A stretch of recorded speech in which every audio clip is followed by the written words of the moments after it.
Asalaamu calaykum waraxmatullaahi wabarakaatu waa wiilkiina guleed iyo maalin kaloo qurux badan waxaa idin rajeynayaa dhammaantiin inaad caafimaad qabtaan kulley guleed haddaad aragto kulley wuxuu kuu sidaa wax adiga kuu faa'iidaa maanta waxaan idiin rabaa inaan halkan aan idinka sheego ama idinku idiin fahansiiyo application aad iyo aad muhiim u ah haddii aad ku nooshahay waddanka Germany sideen la wada soconno haddii ay nahay dad qaxoontiya qof kelmadda qaxoontiya haddaad maqasho waxaa la yaabin dadka qaar inay la yaabaan ha la yaabin haddii aad haysato dhalashada Jarmalka xataa weli qaxoonti baa tahay maxaa yeelay waddankan uma daran almuhiim haddaan qodobkii ku soo noqdo oo ahaa applicationkaas run ahaantii inaga ahaan aad iyo aad buu noo anfacayaa maxaa yeelay waa application lagu soo bandhigo maalin kaste inta dukaan adiga aad dooratay ee angibood lagu sameeyey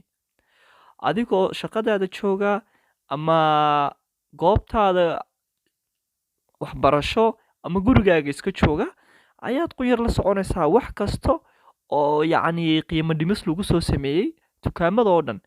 haddii aad u baahan tahay dukaamada dharka dukaamada alaabta guryaha iibiya dukaamada iibiya waxyaalaha laisku qurxiyo dukaamada iibiya dharka ciyaalka dukaamada iibiya waxyaalaha nolol daruuriyaadka dukaamada iibiya cuntooyinka iyo waxaas adigu dukaan kasto adiga aad listigaad ku dartay markaad applicationka soo degsato ayuu kuu soo bandhigayaa una kuu sheegayaa in maalintaas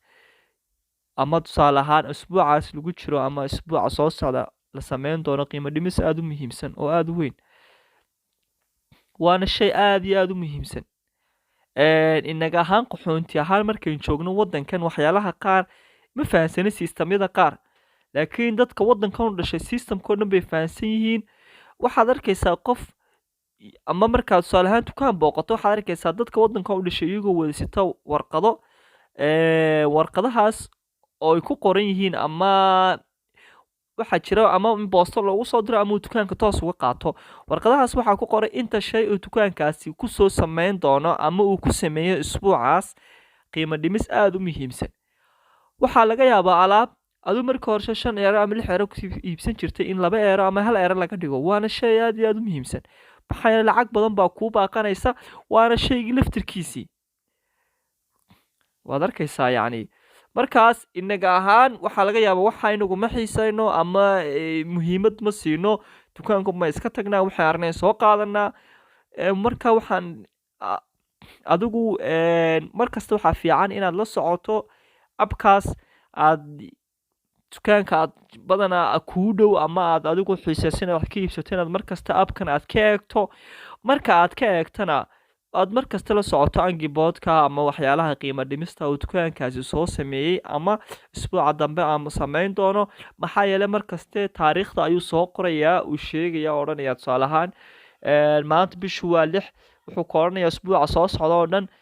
qiimo dhimistaasaa jirta shaygaa iyo shaygaas waa qiimo dhimis shaygaas waa qiimo dhimis adna inaad la socoto weeyaan oo aad ka faa'iidaysato hal dukaan ha eegin dukaamadoo dhan wada eeg markaa aad iyo aad buu muhiim u yahay run ahaantii aad iyo aad buu muhiim u yahay waxaa laga yaabaa waxaad u baahan tahay ama gurigaaga ka maqan sida tusaale ahaan alaabta guryaha la dhigto wixii guryaha lagu qurxisto dharkii la gashanayey wixii la huwanayey waxyaalahaasoo dhan aad ku ogeed qaali waxaa laga yaabaa in si kadisa qiimo dhimis loogu soo sameeyo adiguna aanad ogeyn markaa qunyar sida halkaad internet ka eegi lahayd ama waqti kaa qaadan lahayd waxaad sameynaysaa abkaagaad furanaysaa dukaankii wixii marka abku xagga hoose wuxuu ku leeyahay qayb refreshment iyo tusaalaan isbuucan ama waxaa laga yaabaa ama isbuuca soo socda qaar inuu jiro waxyaalo soo bandhigi doono marka refresh ka taabanaysaa wixii cusub oo dhan buu ku soo bandhigi doonaa dukaamada wixii angibood ku sameeyay ama qiimo dhimis sameeyay oo dhan buu ku soo bandhigayaa run ahaantii waa wax aad iyo aad u muhiima run ahaantii aad iyo aad u muhiima aan laftirkaygu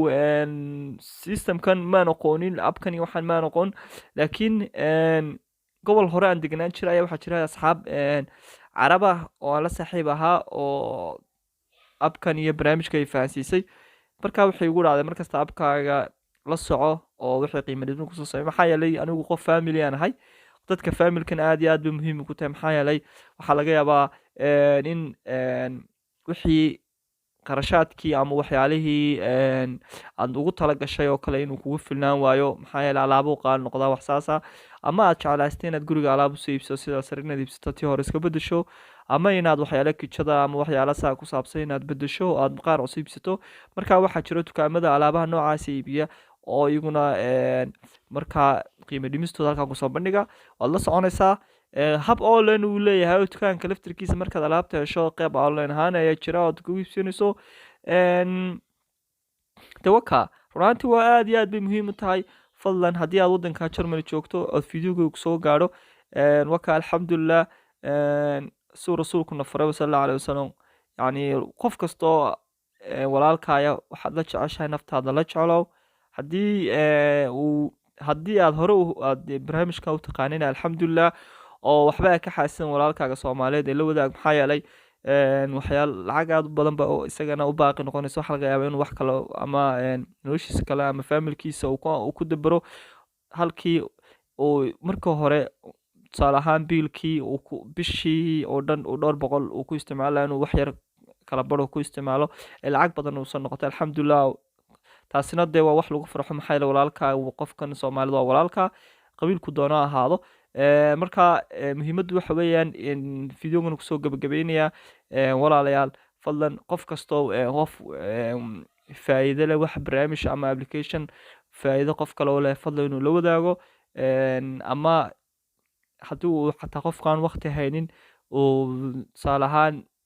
ama hal ama laba qof intuu ka gaadho oo usi sheego, insha allahu tacaala wax kastoo aan soo maqlo ama wax kastoo aan waqti markaan u helo oo faa'iido idin haya waan idila wadaagaya sidii awal baa idila wadaagi jiray. markastana waxaan kaa codsanayaa inaad channelka subscribe ii tiraahdo si dhiirigeli igu noqoto. inkastoo aan markasta jecelahay inaan wax faa'iido badan kula wadaago, laakiin waqti badan aan haynin, aan ahay qof nolol maalmeedkiisa dhacsada iyo familkiisana keergaraya. marka insha allahu tacaala waxaad heli jiray dhammaantiin inaad aanu walaaladeena kale ee hadday wax ka dhiman yihiin aad saan isku caawino oo gacmaha isku qabsataan. waa salaamaya caafimaad baa idinku ogahay jannada. assalaamu calaykum waraxmatullahi.